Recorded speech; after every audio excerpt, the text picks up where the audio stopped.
Can you describe what it feels like when meditation's practiced the right way? I'm not going to speak as an expert like meditation teacher where, this is how this type of meditation should be versus another. I taught myself to meditate using Brian Weiss's guided meditation called Achieving Inner Peace and Tranquility in Your Life.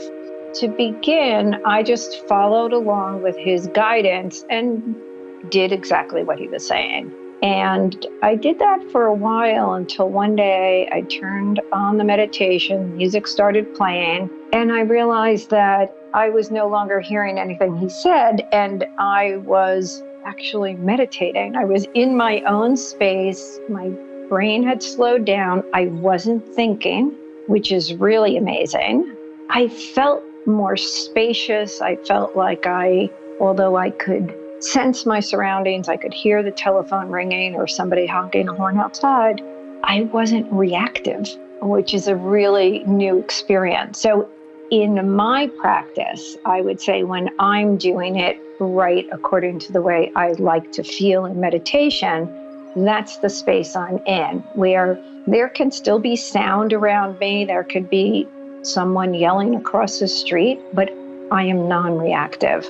Yeah, it's a space that's very, very peaceful and was not my natural state before I learned to meditate.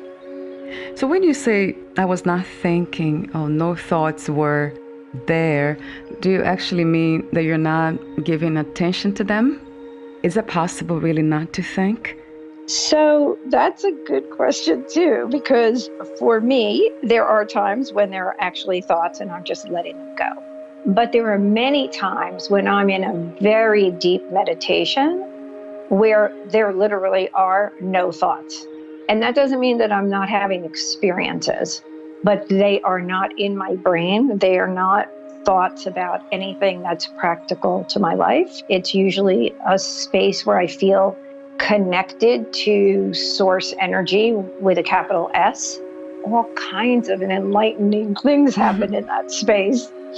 I often experience that state of being aware that I'm not the thoughts. And that's very interesting when you know you're not thoughts. Yeah. Exactly. Yes. And you realize there's something above that or grander or larger than the thoughts that are generated by your brain. So what inspired you to look for that state of inner peace or lasting state of inner peace?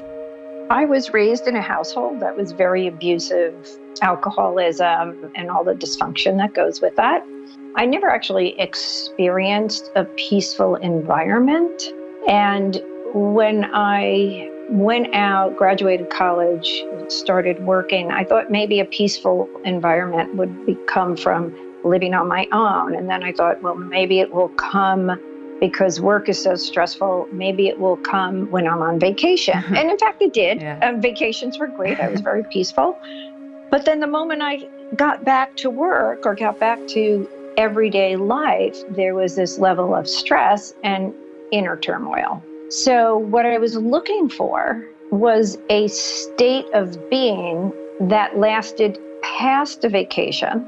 And that could be carried through everyday life. It could be carried through mothering 2 children, taking care of a dog, being married, working at IBM. I mean, there needed to be something that lasted. And I hadn't found that. And I didn't know I would find it with meditation or with Reiki. They were just steps on a path that I thought, okay, well, this hasn't worked. Maybe this will. Right.